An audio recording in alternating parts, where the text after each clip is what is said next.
Hey, okay, so we're making Zuppa Toscana soup, and this is so yummy. You will absolutely love it. It comes together so very quickly too. Okay, so I've got my Instant Pot on, and I'm going to hit the saute function. So we're just gonna give that a second to warm up, and then we're gonna add some olive oil and start cooking. I love everything about this thing. It's so quick and easy. Okay, so we need, let's see here, we need 2 tablespoons of olive oil. I'm not really gonna measure. I don't do a lot of measuring. For most of this I measured though, I promise. All right, so we've got 2 tablespoons of olive oil. I just went ahead and chopped most everything up so that we can move this along. Okay, so I can already feel it's getting nice and warm. So I'm gonna give it a second, but I've already chopped up 1 medium onion. I've got 3 to 4 cloves of garlic. I had actually 2 monster cloves of garlic that I minced up. I've got 3 large potatoes, I'll show you in a second, and I've got 3 carrots. Now, neither of those, I didn't peel either of them. So the potatoes you wanna leave the peel on for sure. Carrots, a couple years ago, I decided it just wasn't worth the time to peel carrots, so I just scrub them really well. I also buy organic carrots, so I kind of feel like I don't need to scrub any chemicals off or anything like that, but I just wash them and then I slice them. And especially when I'm cooking with them, you really can't tell if they're sliced or not. Okay, so we're gonna go ahead and put the onion in. It should sizzle a little bit. It's not super hot yet. Nope, no sizzle. It'll get there. And then once that gets going, I actually made my own sausage for this recipe. See, it's sizzling already. Because I went to the grocery store today and they didn't have, I wanted sweet Italian, turkey sausage, and they didn't have any. So I've done this before in a pinch. I just made my own. And I'll share the recipe for that below, but it's really easy. It's just mostly just some spices and seasonings and some chopped up bell pepper. And it works just as well. So I made that already. My onions are sizzling. So once these get, translucent, we'll go ahead and add the meat. This is a really good recipe for meal prepping actually, because for the workout and nutrition plan that I'm currently doing, this meets my, my post-workout meal macronutrient requirements perfectly. So it'll be 1 serving of vegetables, 1 serving of carbs, and 1 serving of protein, and a healthy fat, the olive oil that I'm using to brown up these onions, or to cook up these onions. Okay, and through the magic of television, my onions are ready. And now I'm gonna add my homemade turkey sausage mixture.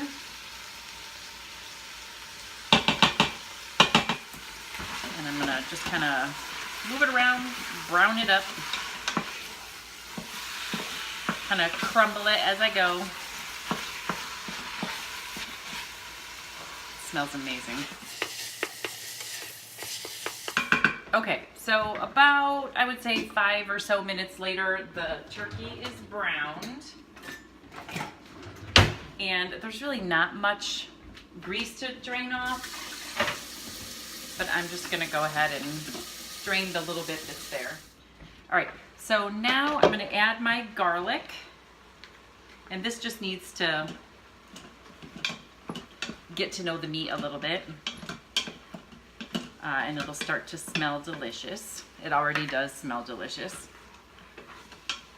Okay, and then after we do that, I'm going to add all of my potatoes and carrots. So like I said, there were 3 large, I used russet potatoes sliced into about 1/4-inch slices, and then 3 carrots sliced similarly. Neither are peeled. So those are going into the pot. And then chicken broth. Okay, so I've got 6 cups. I've actually got chicken bone broth in here, and that's going in. 6 cups.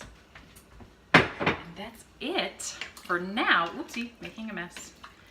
That's it for now. So now the lid goes on. Let me just make sure I've got everything in. Yep. Okay, so I always just kind of check my ring, make sure that it's lined up properly. I've had it happen before where I didn't have it lined up properly and then it didn't get to pressure. So first you have to turn it off, you know, because it was on the saute function. And then I'm gonna put my lid on. Always make sure that it says sealing, not venting. It also won't come up to pressure if it's on venting. I've done that before. Okay, so make sure it's on sealing. And then you're going to turn it to manual. Let me just double check. Yep. So I'm gonna turn it on to manual and set it for 5 minutes. That's it, 5 minutes. Okay, so obviously it takes a little time for it to come up to pressure. It's not just gonna, you know, instantly cook in 5 minutes. It'll probably take, everything's pretty warm in there, so I'm guessing it'll take maybe around 10 minutes to come up to pressure. Then it's gonna cook for 5 minutes. It'll count down. And then when it finishes, I'm gonna let it naturally release. If you try to quick release soup, it can get kind of spitty out the thing.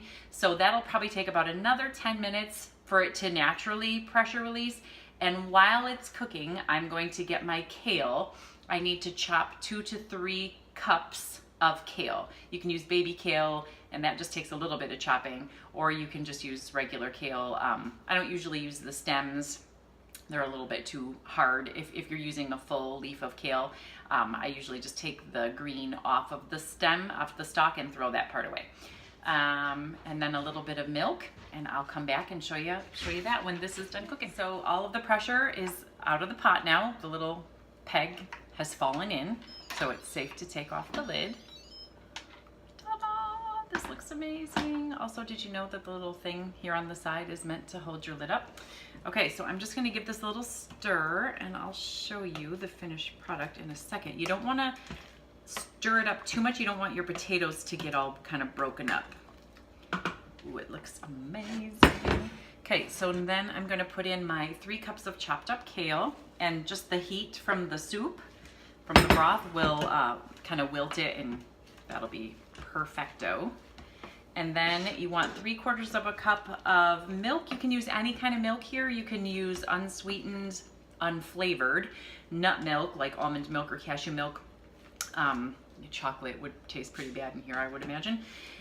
Or you can use just, you know, your regular 2%, or if you're feeling crazy, you can use half and half, or whatever floats your boat. But this is just gonna kind of cream it up a little bit, just a little bit.